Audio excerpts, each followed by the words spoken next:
Carlos Abecalil.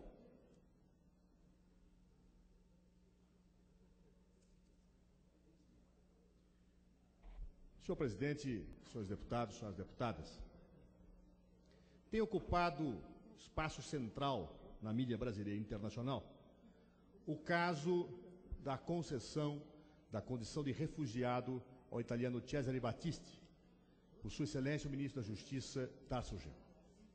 A respeito, eu queria aqui reproduzir as palavras de um deputado italiano, deputado Ettore Pirovano, do Partido Conservador Liga do Norte, publicado recentemente na imprensa brasileira. Disse o seguinte, o deputado italiano: não me parece que o Brasil seja conhecido por seus juristas, mas sim por suas dançarinas. Portanto, antes de nos pretender dar lições de direito, o ministro faria bem se pensasse isso não uma, mas 1000 vezes. Eu queria, senhores deputados, senhoras deputadas, antes de responder ao nobre parlamentar italiano, tecer algumas breves considerações sobre a decisão do ministro Tarso Genro. Em primeiro lugar, Sua Excelência o Ministro concedeu a condição de refugiado a Cesare Battisti com base no artigo 1º, inciso 1 da Lei 9.474 de 1997, que diz que o Brasil tem a prerrogativa soberana de conceder asilo a pessoas que são perseguidas por sua condição política, por suas opiniões. E afirmou que, neste caso, haveria esta condição a Cesare Battisti. Indago, será que haveria? Basta ler a manifestação do ministro Tarso Genro para se ter como induvidosa essa questão. Em primeiro lugar, as próprias sentenças proferidas pelas cortes italianas afirmam que Cesare Battisti é um condenado político. Ou seja, é a Itália quem afirma isso, aplicando a ele as leis do regime de exceção que vigorou na Itália nos chamados anos de chumbo, de 1970 e 1980. Portanto, quem diz que ele é um preso político não são as autoridades brasileiras, são as autoridades judiciárias italianas. Em segundo lugar, haveria consistência na tese de que ele seria um perseguido político? Basta analisar a decisão do ministro Tarso Genro para que isso salte aos olhos. Nós já paramos para ver um pouquinho como foi esse processo na Itália? Ninguém desconhece, aliás, porque os relatórios da Anistia Internacional e de vários órgãos internacionais são claríssimos. Ninguém desconhece que na década de 70 até os anos 80, na Itália houve um regime de exceção, sim. Um regime com leis extraordinárias que buscavam atacar atos de chamados subversivos ou terroristas. E ninguém desconhece que a própria lei italiana, extraordinária, excepcional, foi violada. Há inúmeros casos denunciados de tortura, há inúmeros casos denunciados de perseguição, a tal ponto que vários países europeus concederam asilos a italianos foragidos. Foram outros países que reconheceram isto. Várias decisões. Agora, no caso de Cesare Battisti, o que chama a atenção? Em primeiro lugar, a sua acusação é lastreada fortemente num único testemunho. Alguém que negociou com a justiça italiana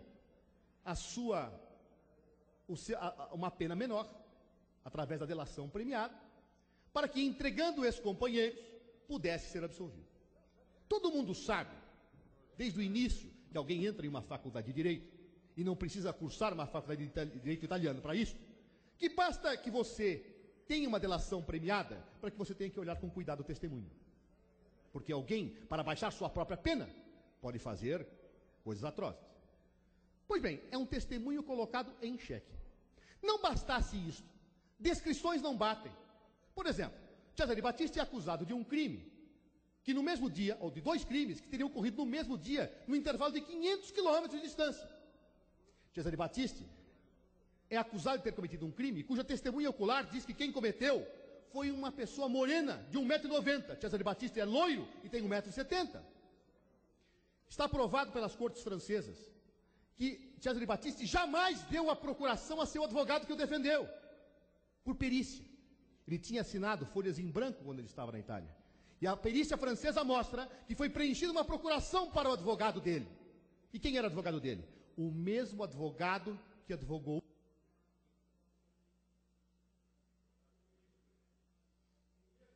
o mesmo advogado que cuidou daqueles que o delataram, ofendendo basicamente o princípio do contraditório e da ampla defesa. Em qualquer país civilizado do mundo, um processo desse seria nulo. No entanto, os anos de exceção que vigiaram na Itália acabaram determinando esse processo. E com base nisso, o ministro Tarso Genro disse: bem, vendo esse processo, esses indícios do que aconteceu na Itália, levante-se a máxima, indúbio pro réu.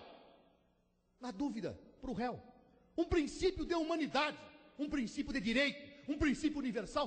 Onde está o equívoco?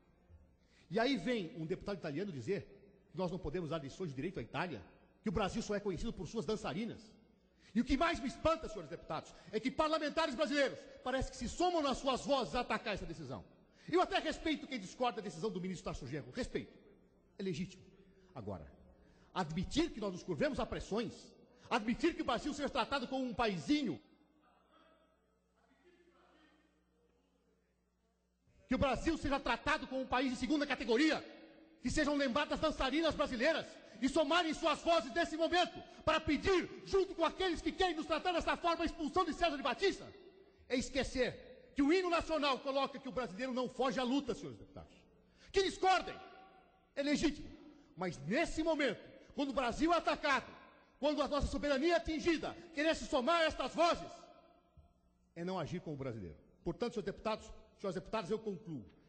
Mais do que uma questão de justiça, nesse momento, a questão de César de Batista é uma questão de soberania. E o parlamento brasileiro não pode aceitar esse tipo de declaração, esse tipo de intimidação.